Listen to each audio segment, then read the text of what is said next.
Steve. Hello, Joe.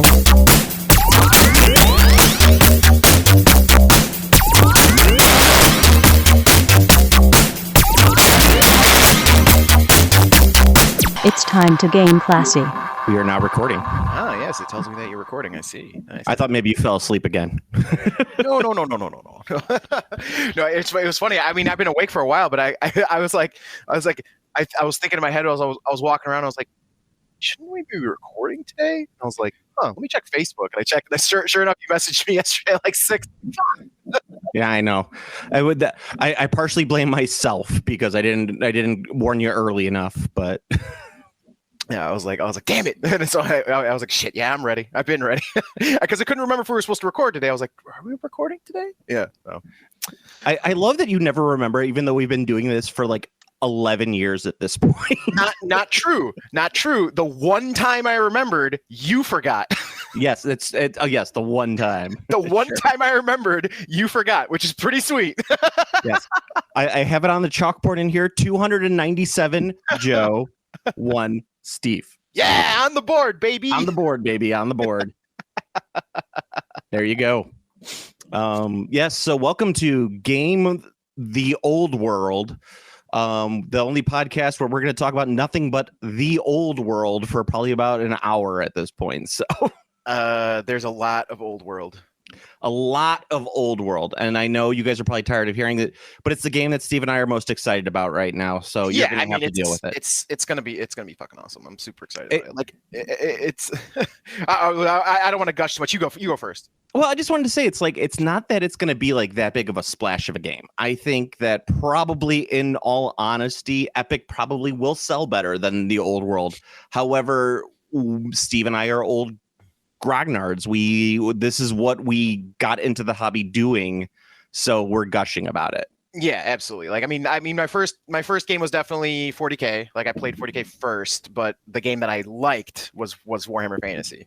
Oh yeah. Well, didn't they remember when we worked at the bunker? They used to say that it's like 40K is the girlfriend, Fantasy's the wife. 40K was the girlfriend, Fantasy's the wife, and historicals is your mother-in-law. Oh, mother-in-law. Very nice. Yes. That's good. So we last week we were talking about it's like, wow, this is really ramping up. I wonder when they're going to release it and blah blah blah. And literally a week later, they're like, guess what, everyone? It's coming out on the and it was like all of a sudden it was just like the dam broke and everything that they're doing has come out and it is pretty insane. Yeah, I mean the drip feed ended. They just dumped everything out. Yeah. So I think first of all, let's talk models because we could talk about models and rules. Yes. So for me, I will sum it up as this: my feeling on the models is it's a mixture of enthusiasm but also disappointment. Yeah, because you wanted new sculpts, but I knew that there was going to be new sculpts. I did. I mean, yeah, sort of. It's just I don't know. I'm mostly it's a very specific annoyance. Like I don't want to build those skeletons again.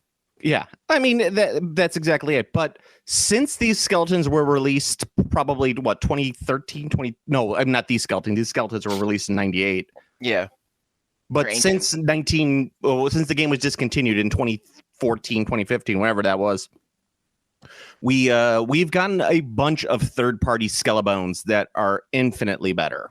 Yeah, absolutely.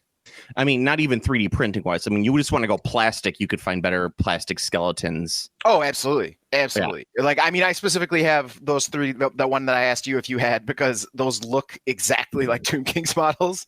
Yeah. I mean, they're pretty close. So they'll fit. Well, they'll fit the aesthetic perfectly because I only want to replace the chariots, the cavalry, and the infantry. Yes. Because I'm totally satisfied using the GW sculpts for everything else. Like I like the Tomb King's range for everything else, and I don't despise the Tomb King skeletons or anything. Like they're fine, they get the job done, but like, man, I do not want to fuck with those models again. I just don't. Yeah.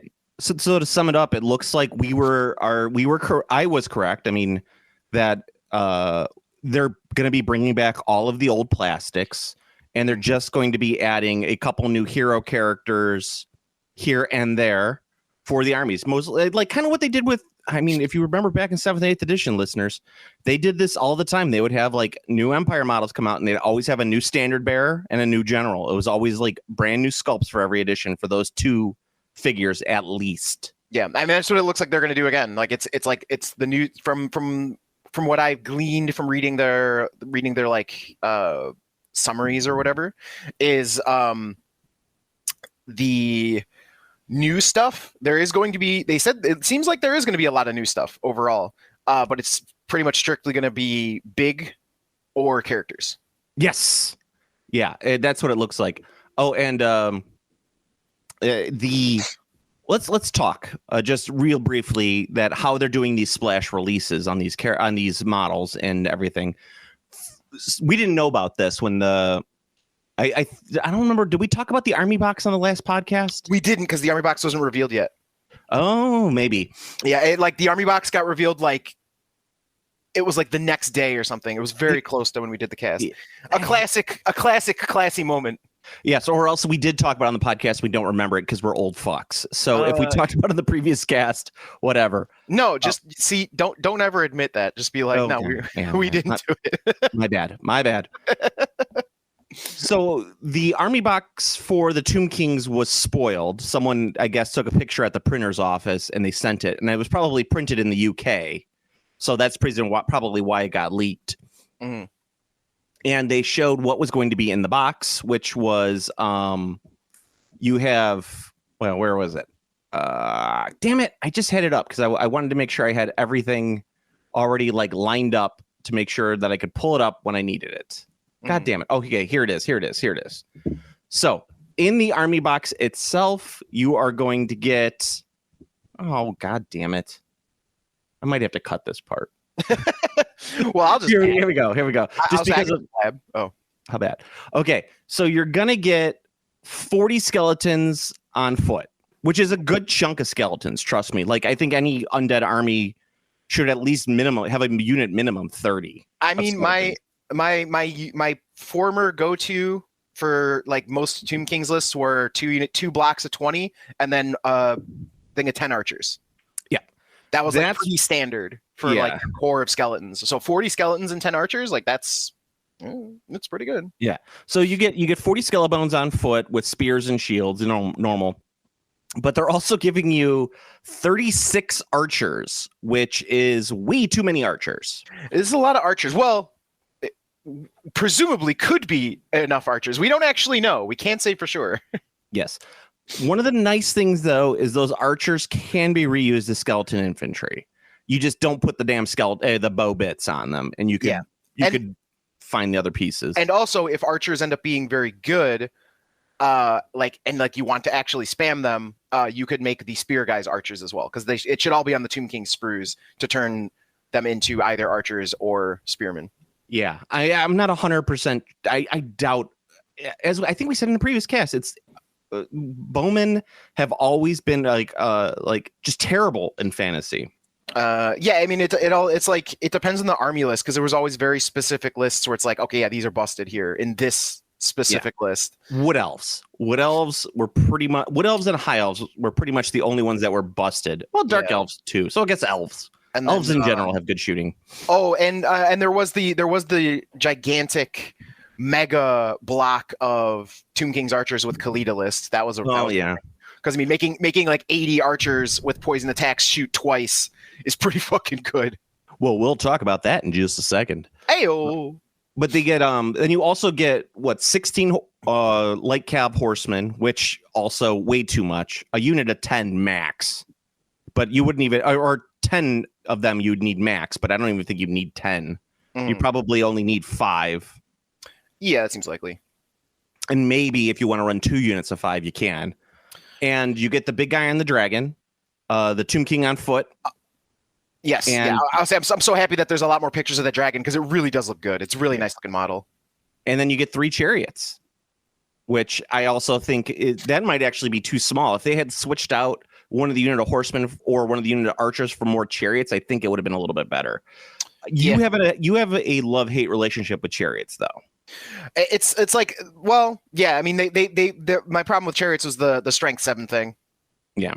So for those who don't remember, strength 7 would automatically destroy a chariot. The problem is that chariots for the Tomb Kings are a unit. Units. So if you get hit with something that's going to cause multiple strength 7 wounds, it's going to take out the entire unit almost instantaneously. Yeah, it's really bad. And then also because of the way crumbling works is if they were in a fight with something, you basically are going to lose everything. Yeah, so you had to break the unit on the first turn. Yeah, it was, so that's why, like, if you ever saw anyone using units, like if you ever saw chariots being used in a Tomb King's army, it was always 3 units of, or it was always a 3-man unit with 0 upgrades. You never wanted to put any upgrades into it because, like, I mean, if you put a banner in there, it's just terrible. Like, it would just be 3 basic bitch chariots that were like, essentially you considered it a single chariot. Yes, which defeated the entire like idea and aesthetic and purpose of having like the Tomb King lead your army, because the big gimmick for Tomb Kings, like list building wise, is every single army chariots are special choices. They were always special choices, so you were limited to 4. And Tomb King chariots are also special choices, unless your general is a Tomb King instead of the Arch Hierophant, Hierophant instead of the Hierophant Lich Priest. You got core chariots. So like the idea is like you could have a Tomb King in a chariot in a big unit of chariots and like make that your like main, like make your army a chariot army. Terrible when it actually plays out on the game. It was awful. It was miserable. I see. As I told you, Steve has very, very strong opinions on chariots. I had a lot of chariots. Okay, I owned a lot of them. All right. And then for the Bretonnians, they have 2 units. 6, 18, 30, 36 men-at-arms. 2 units of 2 units of 6 knights, mm-hmm. A unit of I think 18 archers, also not way too many, 3 Pegasus knights, and the character. So it's I think that the Bretonnians is a bigger win than the Tomb Kings in terms of what you're getting in terms of usefulness. You definitely, like, the knights and the men-at-arms are all the knights and the men-at-arms you're going to need in a 2,000-point army. Like, the only thing that's over is maybe the archers, but the Bretonnian archer sucks so bad that it's not really worth it. From what I've heard, both army boxes are going to be about 1,250 points. Right. Which is, I mean, so yeah, and I saw people complaining about the price, and like, so here, let me. Okay, yeah, let's talk about the price, because I think they're retailing 250. That's what I saw, 250 USD. I don't think we have I don't know if we have an official US pricing. I know in the UK, I saw it just recently. It was like 125 for the Bretonnians and 140 pounds for 140 for the Tomb Kings, 124 for the Bretonnians. Mm-hmm. Oh wait, no, it's 155 for the Bretonnians, 175 for the Tomb Kings. So I think people like said it's like 250 each in the US. Mm-hmm. Yeah. So 250 is like, okay, so I'm not trying to like stan GW here, but like in terms of what you're getting in those boxes, that's a very reasonable price point for Games Workshop. Yes, very much so. Because you get the fantasy rulebook, right? So that's going to be a $60 hardcover right there. So that's $60. So $60 of your 250 goes towards that. The big hardcover fantasy book. But then you get about 1,250 points for that. Like, that dollar to point ratio is actually very, very good for a GW game. Absolutely. The only thing that I would say, like, specifically, like, it feels rude to me is like the price seems fair if the models were new.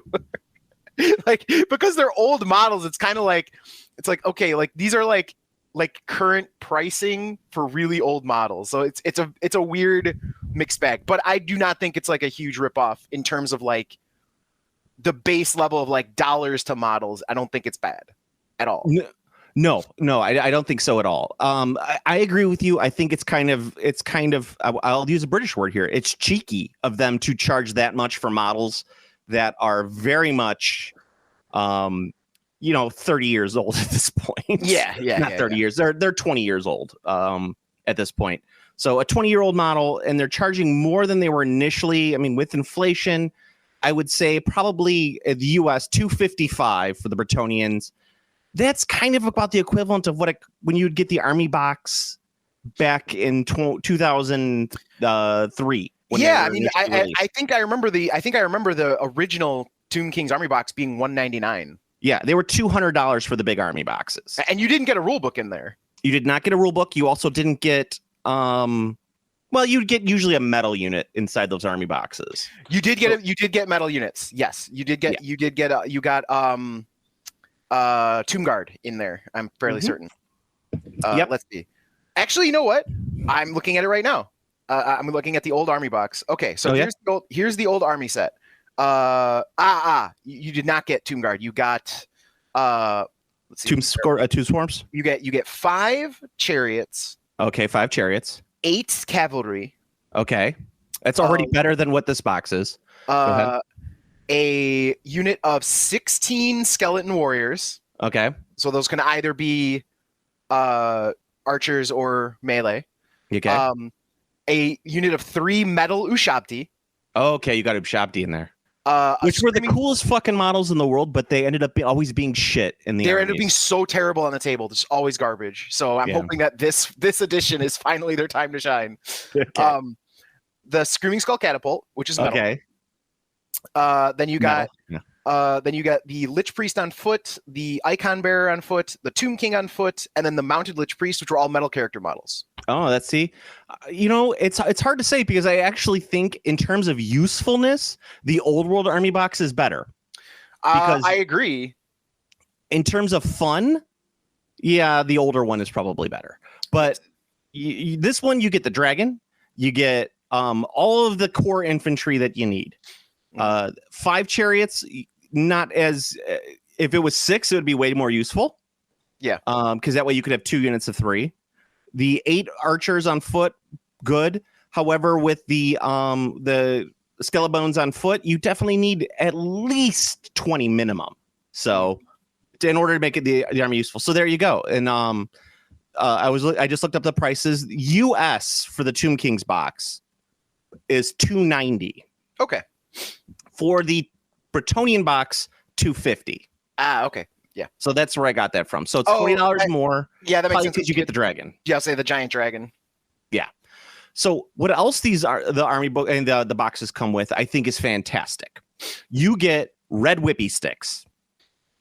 Talk about nostalgia right back. It's a throwback. You get the red whippy stick. You also get red translucent templates, which is nice. Yes, but I mean, it's the whippy stick, Steve. Remember, we all had welts from whippy sticks. Oh yeah, everyone did. Yes. Yeah, I mean that was it. That was the thing, right? Like you whippy stick. A bunker story, which I probably told on this podcast before 1,000 times, is one of my favorite things ever. Is when I think it was Tim caught the kid pushing the red whippy stick into the styrofoam terrain. Yes, all the way. Yes, I don't think I've ever seen him that mad. Yeah, that was ridiculous. Oh man, you get your dice with the appropriate scatter die as well. Yep. Yeah. I mean, well, that's an important thing. Is it showed the return of the scatter dice. Yes. You get the Old World rulebook. And you get that's about it. You get you also get like a quick start rule guide. That's what it looks like. Yes. Or is it instructional guide? I can't really see. I think it might be a quick guide for playing. No. It's a Ravening Hordes book for your army list, and then you get the rule book as well. Oh, okay, cool. That's exactly what I'm thinking. So speaking of, now we're gonna get into the rule books. Right. So they're releasing rule books as well. They're releasing 3 rule books. This is the exact model that they did with Horus Heresy, which I also predicted. This is another win for Joe. Ding. You get the Old World rule book, and you get 2 faction rule books, one for Forces of Fantasy, which are the good guys, and one for Ravening Hordes, which is the bad guys.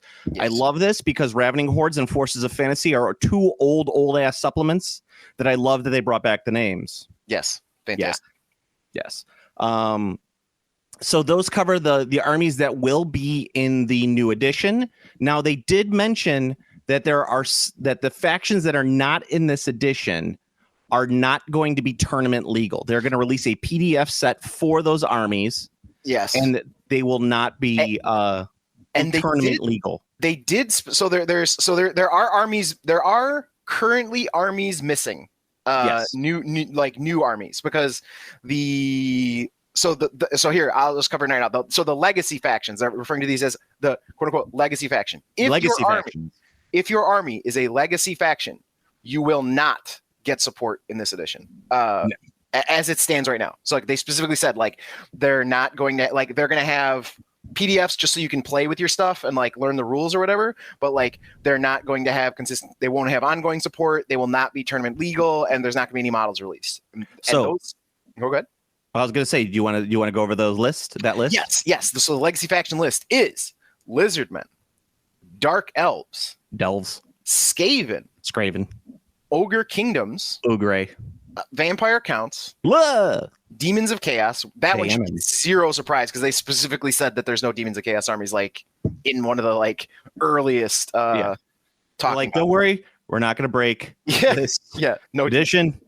And then Chaos Dwarves, which is of no surprise. Not a surprise. Those are the factions that are not going to be receiving ongoing support for this edition. Yes, and then that's important. I think a lot of people need to understand is it's this edition. Yes. That means that if Old World continues and has a second edition, these armies could be released. Yes, exactly. Other things that I think are interesting is that there's no mention of Kislev or Cathay, which were promoted pretty heavily in the early releases for the Old World. So they're going to be in the game for sure. They're not going to be in the first wave. Wave. Yes, they will not. They will not be in the first wave of this game. It is, I think, this is the thing that probably most people are butthurt about for multiple reasons, but I think two big ones are that Vampire Counts and Skaven are two very, very popular armies. It's not I mean, I'm not super surprised by Vampire Counts, but I am kind of super surprised by Skaven. The rumor is that the summer is going to be 4th edition of Age of Sigmar, and Skaven are going to be the big bad guys in that edition. Yeah, you've mentioned that. Like they're poised to be the new big bads. So yeah. So I think that they don't want to double dip on the Skaven, which I think is also kind of dumb though, because why not have a popular army for 2 games being used? But you know what? I don't have an MBA, so whatever. That's right. You're not a consultant. Shut up. I'm not a consultant. They can consult me, but I'll just say like, I think they're pretty popular. Yeah. But from what I hear, it's the Skaven are going to get all new sculpts for Age of Sigmar. So that's part of the reason they don't want to re-release old Skaven sculpts. And that's also, like Lizardmen have gotten new sculpts. Vampire Counts are almost all completely resculpted. The demons are the same old plastic demons. There's nothing really. There's some newer plastic models for the demons, but nothing too much. Chaos Dwarves are still haven't really been touched since 6th edition. Yeah, you got the stuff from Forge World, but whatever on that end. Mm-hmm. And Dark Elves, though, that's a weird one to me because the Dark Elves were updated in 8th edition with all new sculpts, which are really nice. And they haven't really done anything with Dark Elves in Age of Sigmar, which makes me think maybe they're going to be doing something with that. All they've really done is the Witch Elves, but those Witch Elves are the old 8th edition Witch Elves. I mean, who knows? I mean, Ogre Kingdoms haven't been really touched since their initial release. So, Ogre Kingdoms specifically, so outside of the other stuff, I think Ogre Kingdoms would be the absolute last to be added to this if they are, specifically because of the timeline of the game. Oh, yeah, I could see that. It's more likely you'll see what you'll see is Cathay will just be my guess is if they do Ogre, they might actually release Ogre's stuff as Mercenaries, Dogs of War. That's what I was thinking not too. Ogre Kingdoms. Yeah, I was thinking that they were going to do ogres as dogs of war style, which would be nice because you got the man eaters, which work in lore. I think it'd be fun to have Goldfags mercenary ogres. Yeah, that'd be Line up. great. I got all my old models. I'm gonna paint them up. Those horrible old ogres. Oh, they're so bad. I love them. Yes. So yeah, that was kind of a. I don't think it was a surprise, but I do think it's interesting that they said it's not going to be tournament legal, which I was very happy about. Not because I played many tournaments, but because usually these factions that get put out as a legacy in a PDF are usually broke in some way, and then people have to take advantage of it for a tournament. Yeah, no, that is true. It's always like oh yeah, this one guy, like, sure, yeah, this guy lets you take I don't know, lead belchers as core, sure, that's fine, and like you actually play that army, you're like, oh wait, that fun little rule completely broke this army. Exactly. So just to let you know, the Old World Rulebook will retail for $70. Forces of Fantasy and Ravening Hordes are going to retail for $50 a piece. So that's pretty normal pricing for Horus Heresy as well. So I'm not really surprised at anything there. But what blew my fucking mind, Steve, what blew my mind was something that we had talked about, I think, on the cast before, but we never predicted would actually happen. They're bringing back thin army books. Yeah. For under $30, $27 retail.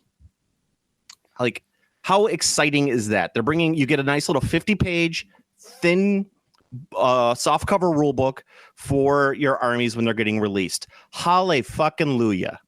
Yeah. No, you're right. I think one of the and seriously, this is one thing that GW needs to reconsider. And this is kind of weird when I'm talking about it like this, but if you go to any used bookstore anywhere and you look at their gaming section, do you know what takes up 3 rows on those? It's all Age of Sigmar and 40K books, current editions too, like not even just old, but they're so they get tossed now because they're so out of date that no one wants them. They take up so much space in your house that they're just people are throwing them away. And then you go to Half Price Books and you're like, oh, look at this, a hardcover book from Age of Sigmar First Edition. Oh, I'd like to read this, and they're like $20. No one's gonna buy this for $20. But that's also because used bookstores have no concept of how editions work. They're just they're not printing it anymore, so therefore it's worth money. Right? No, not anymore. Yeah. Well, maybe eventually. I mean, maybe. I'm sure nobody thought like a 5th edition Warhammer Army book would be worth anything, and some of those are pretty pricey. The pricey stuff I've seen so far, if you want to talk about true Games Workshop books that are worth a decent amount of money, of course, anything pre 3rd edition 40K and pre 6th edition fantasy tend to go for a decent amount of money. So 2nd ed books for 40K can go for a decent amount. 5th ed books, 5th ed books for fantasy go for a decent amount. Anything pre that though goes for a premium because usually they're pretty rare. And then the only other thing that's worth a decent amount of money are 8th ed fantasy books, but I think that's because 8th ed was the last edition of fantasy. That might drop down now that they have a new edition of fantasy coming out. Yeah, I mean, we'll see. But everything else is worthless. No one wants to pay any money for any of those books. So now they're like, hey, you want a Bretonnia book? We're going to give you this nice 50-page book. It's going to tell you how to paint. It's going to tell you some background. It's going to give you a couple cool heroes. It's going to give you cool army builds, which I think are unique and cool. So you can hey, you want to run an errantry crusade? Boom, done. You got this there. They also have a Bretonnian exile list, which sounds like it's going to be border princes, which I also think is pretty damn cool. Yeah, very cool. And then you get some special characters. You got the Green Knight, Sir Cecile Gaston, the Wormslayer. Sir Gaston. Lady Alice Douchard, the Prophetess of Bron. Oh God, I can't wait to. That's the Foot Queen, right? The not the Queen, but the Prophetess. Yeah, the Foot Prophetess. Yeah, I think so. I'm super excited to buy this because it's perfect bathroom reading material. Great to have on the shelf, nice and thin, doesn't take up too much space. Hallelujah. Yes. It is a phenomenal and smart idea. Yeah, I mean, I'm not gonna lie. Overall, I'm kind of surprised. It's not, it's not my dream edition in terms of like what they're releasing models wise, but like it's pretty close. Like it's pretty close, man. Like It's pretty close. They're also doing a Tomb Kings book, and that one has Prince of Puffus, the Cursed Scarab Lord, Neck Off, this emissary of Cetra, and of course, Cetra, the Imperishable. that's right. He does not. Cetra, the Imperishable. Cetra does not kneel. God, it's like it's scratching every nostalgia itch in my body. And of course, you get the Tomb King's army, the Nehekaran royal host, and the mortuary cults. And I think the mortuary cult, that was the one that did the constructs, right? Is that the construct army? No, mortuary cult is all lich priests. So that's like all. Okay.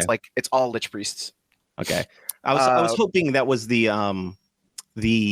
what's it called, the whole construct army, which I always thought was cool. Remember that guy who was because you'd have the priest who was entombed in the Bone Giant. Yeah, that guy. He was dope as shit. They never made a model for that guy, but he was like the coolest fucking lich priest because like he was in a Bone Giant and his whole army was constructs. Yeah, you could take Bone Giant. I know you take Bone Giants were special choice, and Ushabti were core. Ushabti were core. It was like it was a useless list, but it was so cool. Yeah, very cool. Completely useless. Yeah, and they gave you the Bone Giant who could shoot the bolt thrower. Yep. Yeah, they gave you all they gave you all the Bone Giant variants. There was the Great Weapon one, the Archer, which was a bolt thrower, the double hand weapon, and then the sword and shield one as well.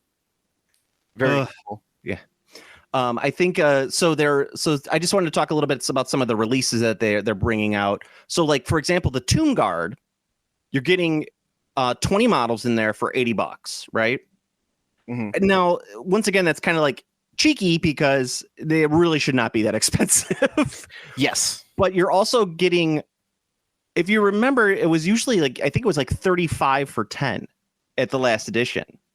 That depends on the army and the models. Yeah, I really think like Tomb Guard were like 35 to 40 for 10 models. Well, I don't remember what the plastic Tomb Guard cost. I only remember the metal ones. But I remember the Witch Elves were 10 models for $60. Yeah, I think the Tomb Guard were 45 for 10. So in reality, this is a deal. Yeah. I mean, kind of. You're getting $10 off. And they're bringing back, Sepulchral Stalkers, $60 for the 3 of them, the Necro Sphinx for $75. These are all actually kind of equivalent to their prices 10 years ago. Right. They didn't push any extra on there, if that makes sense. So like, yeah, it's not bad. So I think it's interesting. The Grail Knights, which were always expensive as shit, you get 3 for $60. Yeah, that's rough. Yeah, so I mean, you got to buy your units. You buy a full unit's $120 for that. That's kind of expensive. Models are dope though. Yeah, they're real dope. The Battle Pilgrims are $80 with the Reliquary, and you get 12 models for $80, and the Reliquary is $65, and you get the 6 guys that come with it and the Reliquary. But here's the thing, Steve. From what I have seen and what I've been told, it's all of these models, if they were in metal at one point, are coming out in metal. With some exceptions. Yeah, that's what they said. They said everything's going to be metal. So how exciting is that? I have heard, though, that the new character models are plastic. And the war machines and larger models are going to be metal. Good. So are going to be resin. So yes. So the Bone Giant may be resin. Well, see, so I will say this, and this is not a devil's advocate situation. This is a having built all of these metal models many times situation. I would prefer a Bone Giant and a Screaming Skull Catapult in resin. I knew you would feel that way. I do hate resin, but those metal models they're rough. Very much so indeed. And then they're also releasing Tomb King's reference cards, which are Bartonian and Tomb King's reference cards, which I think are interesting. Yeah, I saw that. And they're doing there's card sleeves and the dice set looks nice. Well, the dice, I always get a problem with the dice because they're so fucking expensive. I mean, $42 for a set of dice is highway robbery. I am sorry. Oh yeah, absolutely. It's they're but I mean, it's just that's how it is. I know. I mean, buying custom dice is like the most luxury item you could possibly think of. So I'm not going to be. Is that bougie gaming, Steve? Is it bougie gaming? Yeah, buying the luxury dice, like they're literally luxury dice. Like if you're buying them and you're complaining about the price, fuck off. That's it. If you're not buying them and complaining about the price, yeah, sure, carry on. That's fine. So I'm one of those guys who really likes the smaller dice, like the army box dice you get that are like, I think those are 8mm dice. I think that's what they are. I really like this feel of the small dice for bigger games like that. But I can tell you that for games like Warcry, I like the feel of the bigger dice. Yeah, I mean, however, it depends how much dice you're rolling. I mean, for me, I'm not gonna lie. If I'm rolling a lot of dice, like I'm using a dice rolling app. I don't like the dice rolling apps because I don't think that they're I don't trust them. I don't trust computers, Steve. Here's the thing: if you don't trust them, both players should use it. And there you go. Any distrust won't matter because both players will be under the same restrictions. That's actually that's a really funny story about that, specifically dice related. Is Giuseppe is notorious for having insane luck.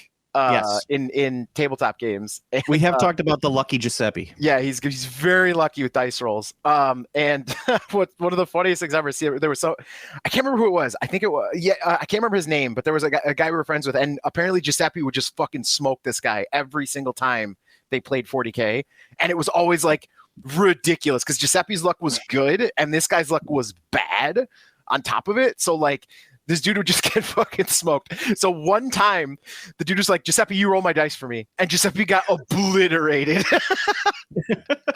He got fucking obliterated because he rolled the dice for the guy, which cracked me up so much. I was like, that's great. It's like that's like a quintessential Giuseppe story. I mean, some people just got hot dice. Some people just are hot rollers, and it's just like, it's weird. He's a hot roller. That's the thing too.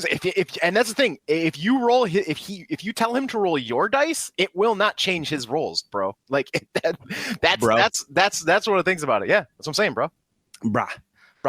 So some interesting, so we're getting the reference cards, and they're also releasing cards for the Magic, the common they're having a common Magic item deck, fucking awesome. And a Lords of Magic deck, also fucking awesome. Yes, I love the old Magic cards, so I'm super stoked about that. Yes, I'm hoping that these are not like splash releases, like they're just going to release some like a small run and that's it, because that was kind of annoying with some of the games that they're doing. Like, I would like to get the actual like packs over time. I just don't want to spend $500 all at once. Yeah. I would like to spread out my buying a little bit, just so I'm not hurting my pocket that much. Mm-hmm. They have they're releasing packs of bases too, which I think are interesting. And they're doing it in actual packs. So if you want to buy new 30mm square bases, you can buy a pack of 30mm square bases. However, as you and I have talked before, if you're going to buy new bases, don't buy the official GW bases. Just go on eBay and buy the cheap ones from China, because you're going to save yourself a ton of money. Yeah, just an absolute ton. For example, the Old World 30x30mm bases, 100 pack, is costing $50. That's fucking wild. That's 50 cents a base. That's insane for that. Yeah, those bases cost less than a penny a piece, like fractions of a penny a piece. Yeah. And it's like to have an upsell that big is insane. Yeah. I mean, you could buy plastic bases right now, like for next to nothing. It's like, I don't know, that's just wild. Yeah. Hold on a second. I'm gonna look this up really quick. Okay. Because I want to see on eBay how much are 25x25mm squares. Well, here I got one here too for you. So, I have. Let's see. Hang on. How many is this? Looking at the price here.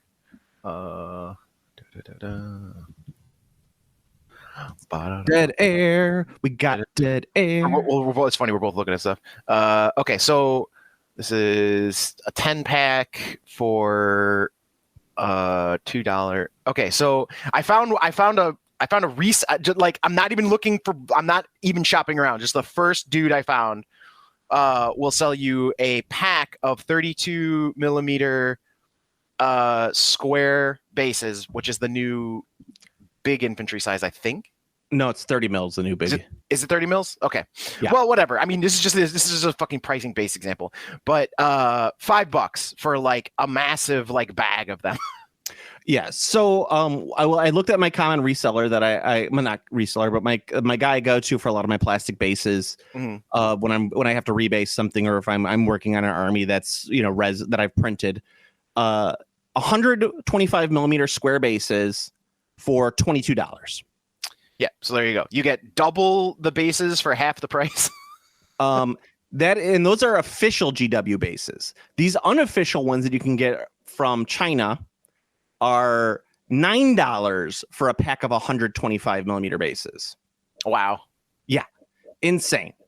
Yeah, and especially I'm not going to rebase my armies that I already have. I have 4 full fantasy armies, one of which is no longer legal.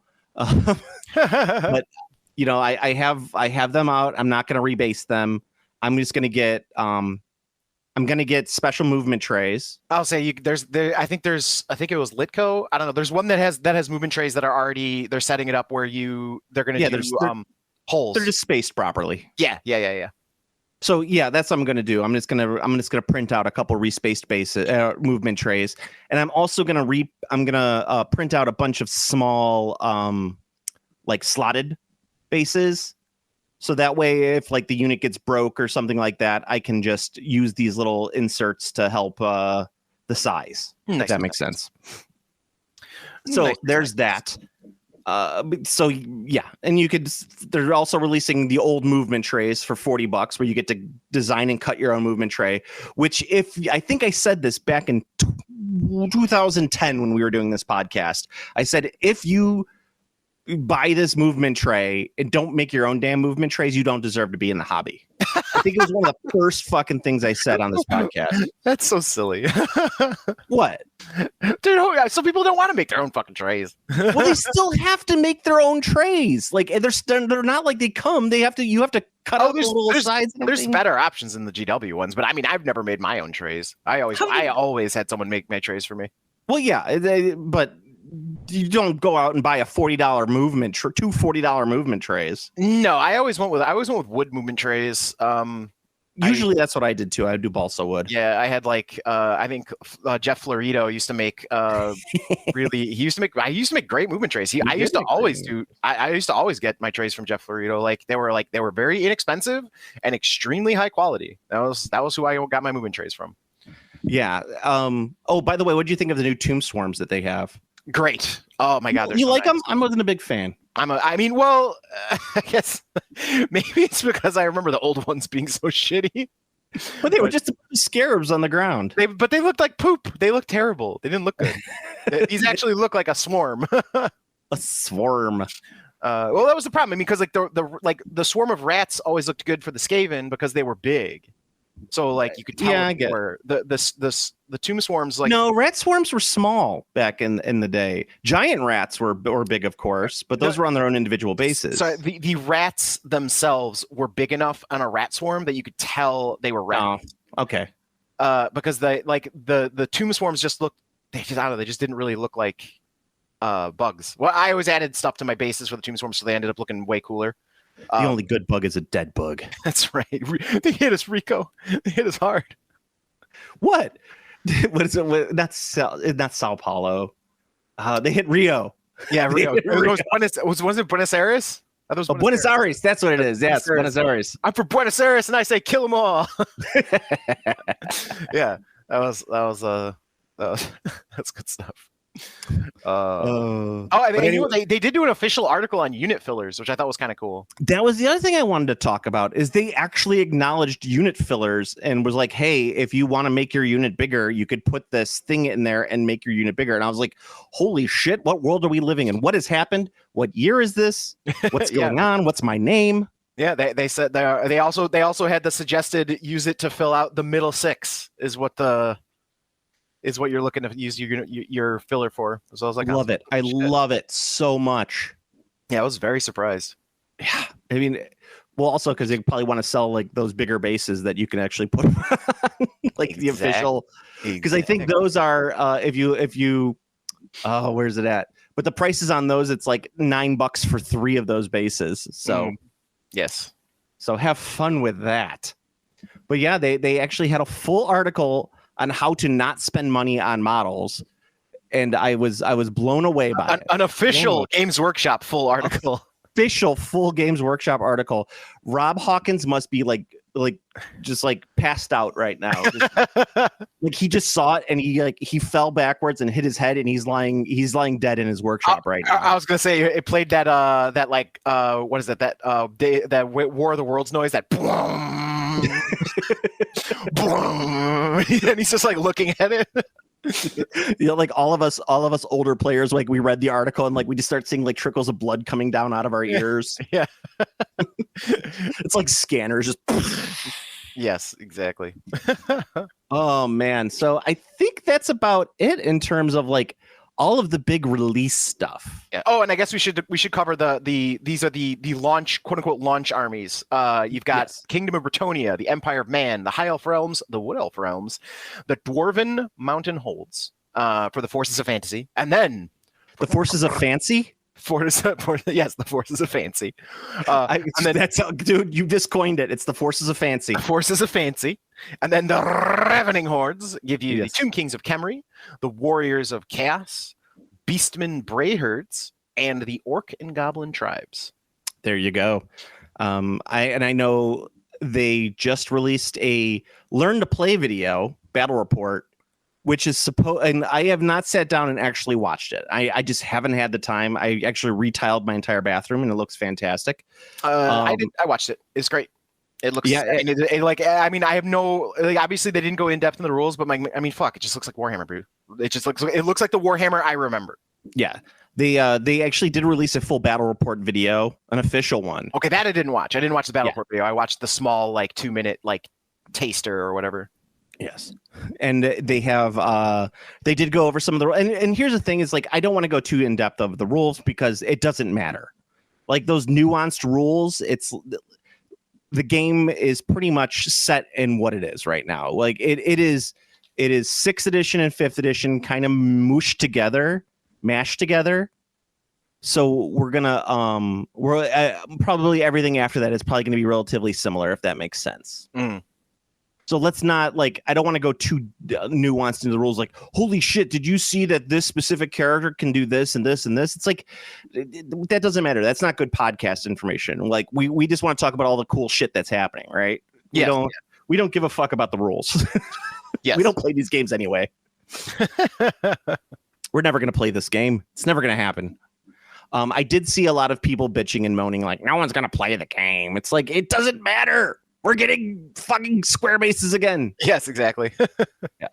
We're going to get, you will at least see re-releases of all of those armies Steve just mentioned. You'll get a nice army box and some new stuff for them. I'm excited about it. And I frankly don't care if anyone hates it or thinks it's dumb. I am so happy about it. But this is more than likely going to be the last big podcast we do about the old world. We'll probably talk about any new releases or some interesting information if it comes out. But this is the big old world episode that we're going to talk about all the fun stuff with. Yeah, until the actual release, I would say. Yeah, I mean, well, let's see. So we're recording today, which is the 6th. So the 20th, we'll be recording in the week. The week that comes out. So on the 20th, we'll be recording again. It won't come out till the 21st, but that's when the armies will be officially released. So you'll be able to get all your fun stuff. So pre-order now. Yeah, I still think that they are stretching a bit when they're saying that Tomb Kings are a ravening horde army. That doesn't make any sense to me. Yeah. Well, I mean, they just did it so they could split the factions into good guys, bad guys. That's all it is. Yeah, I know. They should have added a 5th faction so that it's balanced. That's one of my bigger problems. It's am I getting 5 good guy armies and only 4 bad guy armies? There should be 5 bad guy armies. It should be even. Yeah, I don't know. I think it's I agree mostly. It's just like the problem with that actually is specifically high elves is the actual issue with that one. Really? Yeah, because if you look, every army lines up to a enemy except for high elves. Because the wood elves, their enemy is the beastmen. Yeah. The dwarves, their enemy is ONG. Okay. I kind of see where you're going. The Bretonnians, their enemy is the Tomb Kings. Okay. And Empire of Man, their enemy is the Warriors of Chaos. Okay. I can see that high elves don't have the dark elves to balance them out. High elves do not have their enemy faction dark elves, which is surprising. But yeah, there you go. So I'm wondering if they didn't put dark, and I wonder if they didn't put dark elves in the game because in Age of Sigmar, dark elves are considered a good guy army, but in Old World they would be considered a bad guy army. Maybe it's possible. We didn't add them in, mate, because we thought it'd be confusing to the average gamer. No, you know what? I know why they didn't. Why? I mean, my guess. I guess I shouldn't say I know, but my guy, because the old dark elf range is fucking all metal. No, it's not. There's so much fucking metal in that army. It all got changed in 8th edition. It's all back to did it? Yeah, so I know that they have in the things that were still metal in the 8th edition were the bolt throwers. They never got plastic bolt throwers, weirdly enough. I thought like shades and executioners and everything, and the executioners were plastic, right? Really? I thought the only plastics were the. I mean, it could be completely talking out of my ass because it's been a while and I didn't play 8th edition, but I thought it was infantry. So like your standard crossbowmen and spearmen were plastic, and then the Corsairs got a plastic kit, and then everything else was metal.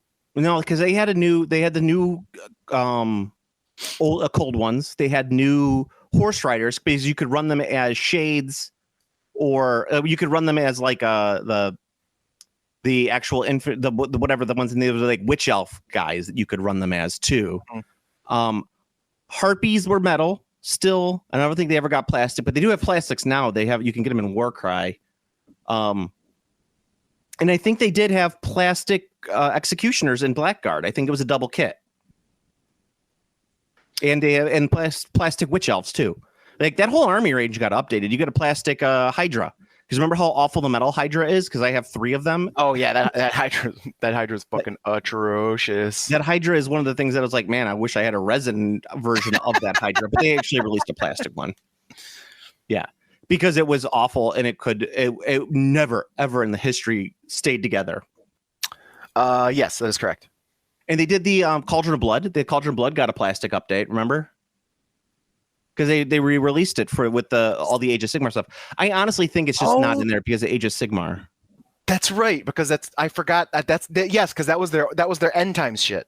That's why I don't know their plastic kits, because it was all end time stuff.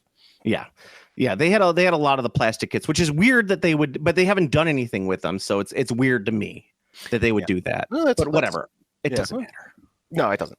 No, not in the long run. No one's gonna play them anyway. No one's playing these games. We're just gonna sit there and talk about it. Yeah, well, that's the hobby. That's the hobby. The hobby is you talk about what things you're gonna do, and maybe play with like the one army that you finished like 3 years ago, and then you keep talking about the other armies you're gonna do, but you never do it. That's the hobby. All right. So, just a couple things. In wrapping up our feelings, I think the Old World, we're giving it a thumbs up in terms of the release, right? Like everything that they're doing with the release seems to be positive. Yeah. We're like, I'm pleased. I am pleased. Yeah. We're all kind of like, oh, all right, cool. This is everything that we wanted from this game. The game might be shit. We're all going to sit down to play our first game of the Old World. We're going to be like, oh yeah, that's the reason why no one played Fantasy. That's a very big possibility. Yeah. Well, I mean, Fantasy was very specifically taken out by the fact that the barrier to entry was huge. The game was like inflating to a huge size, and then also the game was fucking garbage to play because they fucking made an edition where everything fucking explodes with one spell. It's like, oh yeah. So the addition is you need to make a huge super Death Star, because if you don't, you'll lose to your opponent's super Death Star. But also you have to bring something that can delete a super Death Star in one spell. And so yeah, so the addition was just from all accounts, from every single person I've talked to, like the addition was miserable. I mean, and like I said, full disclosure, I never played 8th. Like I was out. 7th edition, I bounced off of Warhammer with 7th edition. With Fantasy with 7th edition. I think that my last game was a tournament where I flank charged a unit of Khorne Fleshhounds and ended up losing the combat and breaking, auto breaking because of fear. And I was just like, all right, I'm done with this game. I'm done.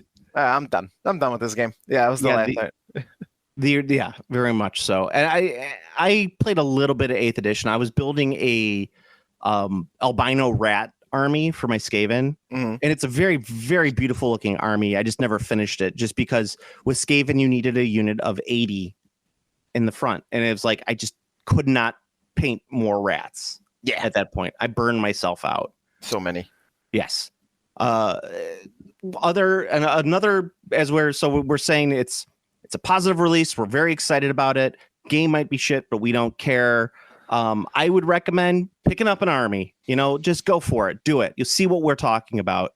It is a slow, plotting, methodical game that is often not fun, but it's very, very rewarding. It's often not fun, but man, is it fun. Exactly. Playing the game is not fun, but everything else surrounding the game is very, very fun. Sometimes playing the game is really fun, though. Playing the game is fun, yeah. Basically, like, I mean, I'll just fucking throw it out there. Like, as someone who was a fucking sweat in Warhammer Fantasy, because I mean, I was 100% fun vampire. Yeah, I was absolutely a fucking sweat in Warhammer Fantasy. The game's gonna be so much fucking better if you just don't do that. like I don't like I've played enough AOS games now, and like I've shifted to the casual side of miniatures, and holy fuck, is the game way more fun. It's way more fun when you don't, like, when you bring an army that looks like an army and is just good. Like, don't intentionally bring dog shit, but don't bring like the best. It's way more fun to do that. Yeah, what GW should do is when they're bringing out the old world kits, they should also send to each store a box, and it's called a Warhammer Fantasy Sweatlord Intervention Kit. You open it up, and there's a bunch of cue cards that you have to read from when you're doing an intervention for Sweatlords. Like, Steve, I know you're here today to think we were going to play some old world, but really, we're talking here. It's an intervention. It's an intervention for your sweat lord list. I'm not a sweat lord. I'm just putting together an army I know I could win with. Because what's the point in playing the game if you don't know how to win, Steve? I just want to talk about how your actions not only hurt yourself but also hurt me. I mean, the one big thing I will say is that I was turned into a sweat lord because I was playing against very competitive players with a very bad army. Yes. So that was the thing, because like, man, like losing every game like badly for a really long time was very frustrating. I think that would be the main thing with my only thing I would say to GW is please try and keep this as balanced as possible. It doesn't have to be 100% like super balanced like chess. It's just try and keep it as balanced as possible in terms of just fun. Like, don't make anything too strong. Just keep it fun. Keep it light. Do your balancing through points. I'm hoping that this edition, because of the use of the internet, will balance point costs fairly quickly. Like, just make things that are too good, too expensive to take, or too expensive enough to take just the things that you just want, right? Like, I'm not going to spam this unit because it's so good. It's just... make it just the points just high enough that you could take one unit of this really good thing, and not a very big unit, just enough. Right. I think they're doing some internal balancing stuff with army selection and stuff like that, but we'll see.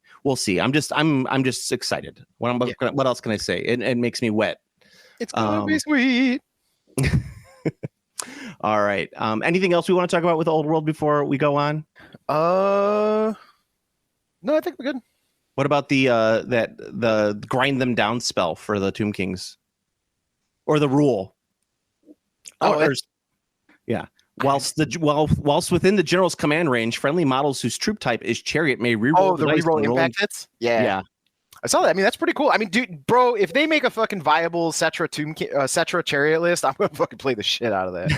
Because Cetra does not kneel. Cetra does not kneel. I mean, I thought that was always one of the coolest armies aesthetically, but man, it was fucking garbage. That was, you know what? That might be like the way to sum up Tomb Kings back in the, like, when I played them, is like, holy fuck, this army is so aesthetically dope, but man, are they garbage. That was always the issue with every fantasy army, is that anything that aesthetically looked amazing was garbage. That's pretty true. Yeah, like any army that you were like, oh, this is the most boring looking army in the world, fucking fantastic. Yeah, it was just busted. Where you're like a fucking bone giant army with shop decor, that is awesome. Oh, it's terrible. It's the worst army in the game. Oh, yeah. No, I'm very excited. I mean, I love Tomb Kings. I'm really looking forward to it. And yeah, I mean, I hope your 3D printer is ready. I mean, I'm right now. I'm doing hobby wise, waiting for the Old World release. Of course, is I am just working on my Warlord Titan that I have, my resident one. So, and I'm almost done. I got to get back into the hobby. I've been doing other things. I got to do more. I got to work on terrain. I got a bunch of terrain I need to finish. So I'm going to work on that. A bunch of terrain.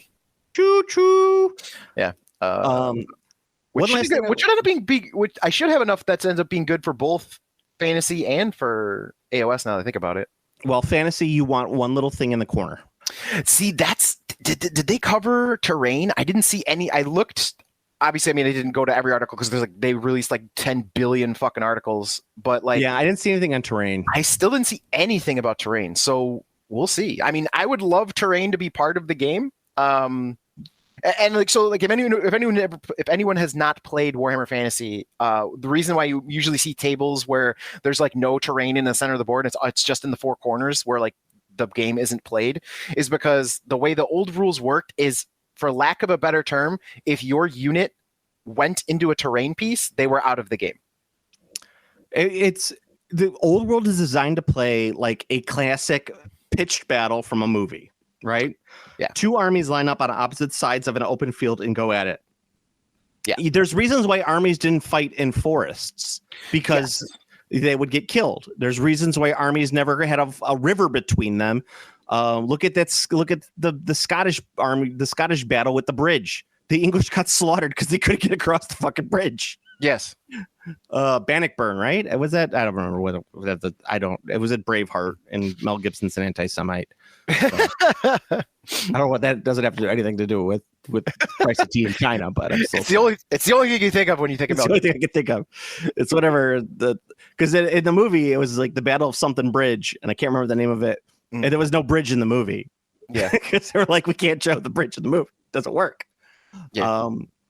But yeah, I haven't seen any of the terrain stuff. But terrain for fantasy should be like a cool piece of terrain in one corner, and like maybe a 2 or 3 tree stands that would kind of like make maneuvering important. But that's it. You don't want anything else other than that. Because it'll just make your game awful. You know what I hope they re-release, Steve? I hope that they re-release the Warhammer Fortress. Oh, me too. I mean, they've been using it. They've been showing it in so many. A lot. Yeah, they've been showing it in a lot of the preview images. So I got a feeling they might be doing it. So my Warhammer Fortress that I have is the bunker one. And I got it for doing a commission for one of the bunker managers, is because they had all that terrain that got sent to them when they stopped doing Warhammer Fantasy at Games Day. Mm-hmm. So the bunker was like, well, we got to throw out all this terrain. And I was like, well, give me this terrain. And they're like, well, if you do this, I'll give you all this terrain. So I was like, okay. So I got the entire Kislev Castle from the old Battle of Kislev mega battle that they used to do at Games Day. I have that. the thing is, though, I want some of the old towers, and like that I will actually fit the castle.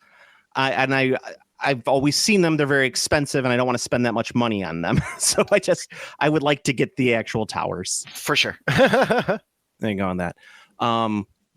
The one last thing I want to talk about before we end up for this cast is they're finally releasing the Legions Imperialis army book called The Great Slaughter, and this is where a lot of the stuff that wasn't in the army book, the first like rule book, is going to be in. So like jet bikes and speeders and drop pods and shit like that, which you would think would be part of a Space Marine army, are finally going to be released in this book. So you have to buy your $50 DLC in order to make your army somewhat playable for what you have. I know it's not necessarily the best thing, but there you go. But what I did like in there is there's something called Titan Death game mode, which is essentially how to play a mega battle with Legions Imperialis, like a 6,000 point army.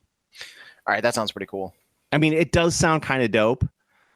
I don't know how well it will play, but it does sound dope. I'm just going to put that out there. Yeah, I mean that sounds pretty fire. It sounds fire. Anything else that we should talk about before we go? Or are we just completely burnt out because of? Nah, man, I think we're good. Old world. Yeah. There might be other stuff that's going on in the gaming world. Like literally Chris Chan could be releasing an RPG book right now, and we should be talking about it. But we talked about the most important thing in gaming. Yes, the most important thing in gaming. Yeah. And by the most important thing is a re-release of a game that was canceled because nobody played it. Yes. But we're very, very excited about it because why not? Yes. Okay. So you could go to the Game Classy Facebook page. The Game Classy Facebook page is the best way to find out the link to the Game Classy Discord. I usually put it up the week that the podcast drops. It only goes for 7 days because you can't change it on Discord for 14 days. I should just put up a permanent link, but whatever. Because it's not like we're getting spammed in our Discord. We have a great community on there. We like to talk about many, many fun things. You still shouldn't put a permanent link out because permanent links get hunted by most cases. Your issues with it's bots. Bots are the problem. Not bots. Yeah, it's not like it. I mean, it's possible that some specific person would want to like come in and troll, but like that's an easy thing. You just ban them. But like bots are the issue. Is why you shouldn't have an open Discord generally. Yeah. No, I completely. You know what I didn't talk about? I didn't talk about my amazing Barnes and Noble find. Oh, what did you find in Barnes and Noble? That I showed you the picture. I know you showed me. Oh, okay. I thought you were asking like in like legit sincerity, because you do forget things. That's true. So the Barnes and Noble in Naperville, which is very close to where Steve and I live, is moving, and this Barnes and Noble has been at that location for almost 30 years at this point, 20 years at least, 25. It was there when the old Graham Crackers was there. I don't know if you remember that, Steve.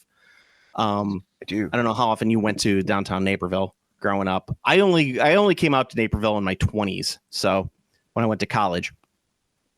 But the Barnes & Noble's been there forever, and they're moving locations.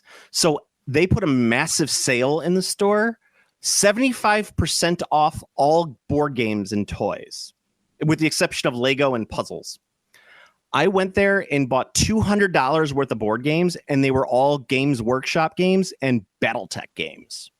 So all of those BattleTech, like Barnes & Noble exclusive boxes with the mechs in there, got them all for like $4 a piece.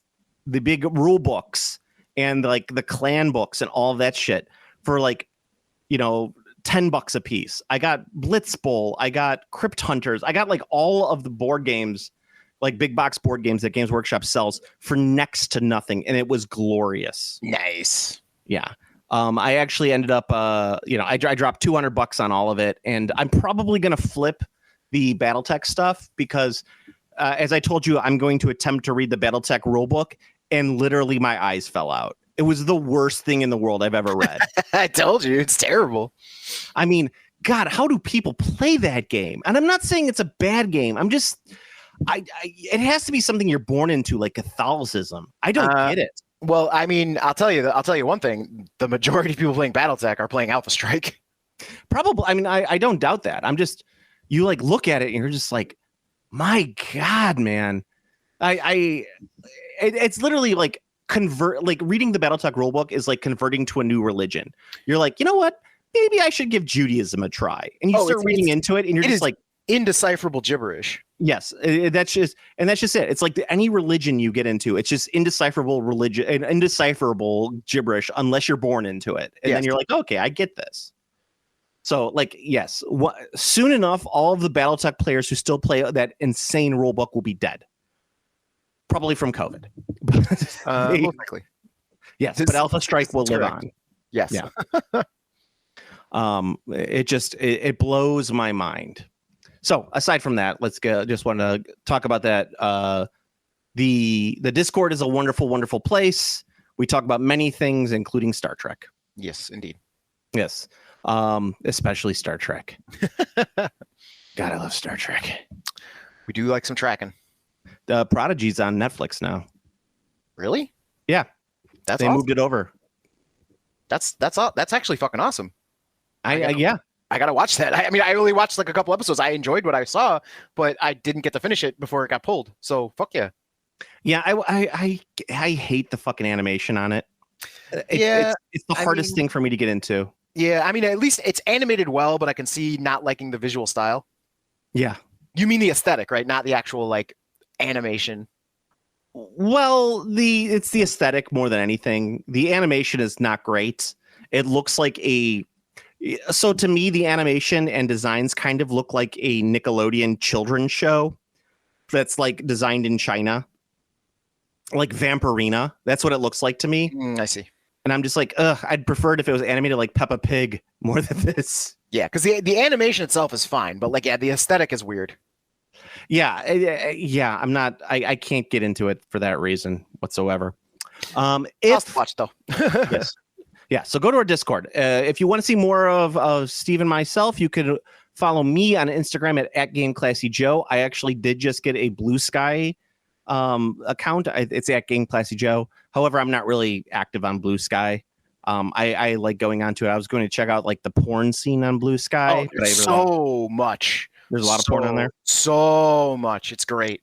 And the best thing about it is actually if you are a porn creator or porn enthusiast or not porn enthusiast or not porn creator, there's just a very specific tag you can do on your account where you can be like, my account is going to post porn. Like you tag your account as that. And then on your another thing on your account is I want to see porn. Yes, no. So if you post my account is going to post porn, yes. And then anyone who has I don't want to see porn toggled will not see your account. Oh, that's nice. So like that is the actual solution, and it's so fucking simple. Obviously, like it took tech bros like 20 fucking years to think about like, oh, that's a good idea. Because with Twitter, you like they just suppress the porn, which is so fucking stupid because like there's people who want to use Twitter for porn. Like that's what they want to use it for. So like don't suppress a service that like you can provide. And the idea and the reason that you would suppress porn is because advertisers like say, I don't know, fucking Merrick Bank doesn't want its, hey, open an account at Merrick Bank for your whole family directly above some girl getting piped by two guys. Like they might not want that. So that is the reason that you would suppress said porn. But if you just literally make it an opt-in, opt-out, it fixes all of the fucking issues. And that's what Blue Sky has. So if you are a porn enthusiast, but feel free to join Blue Sky. It's great. I mean, and if you follow me on Blue Sky, you are going to see some absolute degenerate fucking filth. So yeah, don't necessarily follow Steve unless you're prepared for that. Yes. Yeah. I mean, I think I just retweeted a picture of a Pokemon character with an asshole like fucking a mile wide. I don't. Yeah. So yeah, there you go. Yeah. I don't do any of that. I mostly post pictures of my minis. So I haven't done it in a while, but I really need to because I've been working on this Warlord Titan for a while now, and it's finally starting to come together. I'm doing the dumb boring part where I'm like working on the legs and like, but the legs look great. They look great, Steve. Well, that's good at least. Yeah, I try to get all the boring stuff done. I do one exciting thing. I did the head. And then I do all of the boring shit, which is like the legs and the toes Mm. and all that stuff. I just figured it's a little easier that way to like numb the pain of painting a gigantic model. Yeah. Do you brush paint those or do all airbrush? I airbrush the vast majority, but all my detailing work is usually done with a brush. Right. Yeah, so like when you see it, you see like all like the armor plates. The vast majority I've done with airbrush, and then I'm just cleaning up the airbrush with my actual like detail brush and like doing like smaller detail work. It's a lot of sponge work. It's a lot of sponge. It's a lot of highlights and using masking tape to paint a thing like that. Yeah, I mean the only giant model I ever painted was Smaug. Yeah, and that was mostly I did like two passes of airbrush and then like a lot of dry brushing. Yeah, I actually get mad when I'm doing a warlord, painting a warlord, when I have to use a brush. I get mad at that point. Luckily with Smaug it was okay because like you literally kind of have to. He was so textured. Yeah. Like, oh yeah, with Smaug, yeah. So yeah, but that's the biggest model that I ever painted, and I said it was mostly just it was mostly airbrush, and then but then I did a lot of brushwork on it. I was asking because I figured because the Titan's like all smooth and shit, so I figured it was almost all airbrush. Yeah. All right, so Steve, until the release of the old world, Play Warhammer. yay! Game Classy.